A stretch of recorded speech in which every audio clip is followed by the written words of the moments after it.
Bismillahirrahmanirrahim. Assalamualaikum warahmatullahi wabarakatuh. Alhamdulillahirabbil alamin wa bihi nasta'inu wa ala umuri dunya waddin wa ala alihi wa sahbihi ajmain amma ba'd.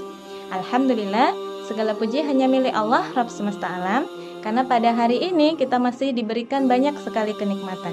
Salah satunya adalah nikmat menikmati sajian di bulan Ramadan. Salawat seiring salam semoga tetap tercurahkan kepada suri tauladan kita Rasulullah Muhammad sallallahu alaihi wasallam yang telah membawa kita dari alam jahiliyah menuju alam yang penuh hidayah.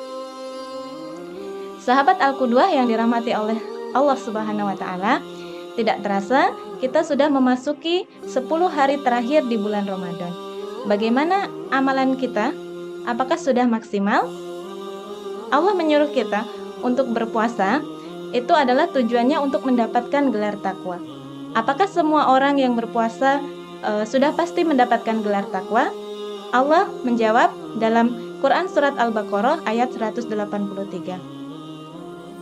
A'udzubillahi minasyaitonirrajim. Bismillahirrahmanirrahim. Ya ayyuhalladzina amanu kutiba alaikumussyam kama kutiba alal ladzina min qablikum la'allakum tattaqun. Artinya, wahai orang-orang yang beriman, diwajibkan atas kamu berpuasa sebagaimana telah diwajibkan atas orang-orang terdahulu sebelum kamu agar kamu bertakwa.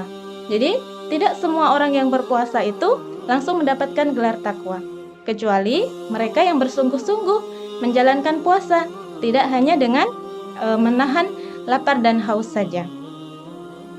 Sahabat Al-Qudwah yang dirahmati oleh Allah Subhanahu wa taala, Rasulullah memberikan 3 amalan utama yang bisa kita lakukan di bulan Ramadan. Yang pertama adalah memperbanyak sholat. Yang namanya memperbanyak artinya meningkat, ya, meningkat yang dulunya kita hanya sholat wajib, ya, ditambah dengan sholat sunnah. Ada banyak sekali sholat sunnah yang bisa kita kerjakan. Yang pertama misalnya sholat rawatib. Sholat rawatib ini adalah sholat yang mengikuti sholat sunnah, sholat yang mengikuti sholat wajib.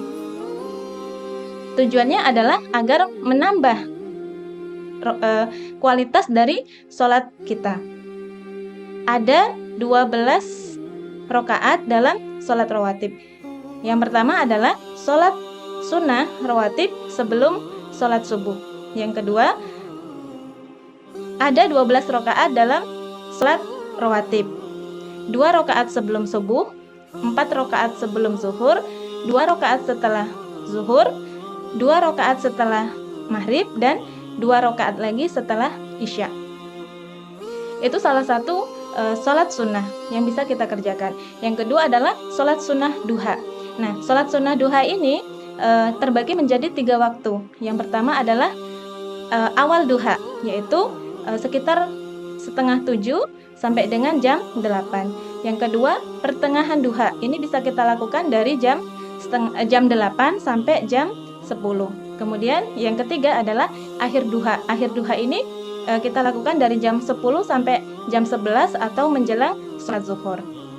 Kemudian selain sholat duha, sholat sunnah yang bisa kita lakukan adalah sholat tahiyat masjid ketika kita memasuki masjid.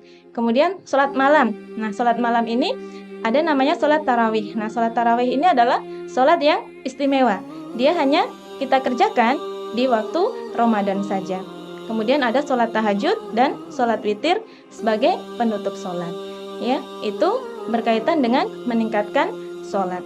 Kemudian yang kedua, yaitu berinteraksi dengan Al-Quran. Sahabat Al-Qudwah yang dirahmati oleh Allah Subhanahu wa taala, di bulan Ramadan Allah menjanjikan banyak sekali pahala, ya, kelipatan pahala. Ketika kita membaca Al-Qur'an, ya, maka Allah akan melipat gandakan pahala dari membaca Al-Qur'an kita tersebut, ya. Jadi yang pertama yang bisa kita lakukan berinteraksi dengan Al-Qur'an ini adalah dengan membaca Al-Qur'an. Kemudian yang kedua dengan isi Al-Qur'an, ya. Mentadaburi isi Al-Quran ini bisa kita lakukan dengan membaca buku, ya, berkaitan dengan Al-Quran, atau kita mendengarkan ceramah-ceramah dari ustadz, ya, yang berkaitan dengan kajian yang berisi Al-Quran. Kemudian amalan yang ketiga yaitu infak. Sebagaimana yang kita tahu, Rasulullah ini adalah orang yang paling dermawan, dan kedermawanan beliau ini bertambah ketika di bulan Ramadan, ya. Apa yang dilakukan oleh Rasulullah ketika di bulan Ramadan? Beliau mengumpulkan infak dari para sahabat, dan kemudian infak ini diberikan kepada orang-orang yang membutuhkan, bisa untuk berbuka puasa ataupun untuk yang lainnya. Kemudian apa yang bisa kita lakukan berkaitan dengan infak? Ya, kita bisa memberikan takjil ke musola ataupun ke masjid. Ya, ada hadisnya, barang siapa yang memberikan sebutir kurma dan seteguk air kepada orang yang berpuasa, maka pahalanya seperti orang yang berpuasa tersebut tanpa mengurangi pahala orang tersebut. Ya, jadi sangat luar biasa ketika kita bisa memaksimalkan amalan infak tersebut. Baiklah, berkaitan dengan amalan tadi, ada 3 yang bisa kita lakukan untuk menambah, ya, untuk memaksimalkan amalan kita di bulan Ramadan ini. Jalan-jalan ke Silampari, jangan lupa membeli roti. Tak terasa Ramadan segera usai. Yuk perbanyak amalan diri. Mungkin itu saja yang bisa saya sampaikan. Semoga bermanfaat. Afwan minkum. Subhanakallahumma wa bihamdika asyhadu an la ilaha illa anta astaghfiruka wa atubu ilaik. Assalamualaikum warahmatullahi wabarakatuh.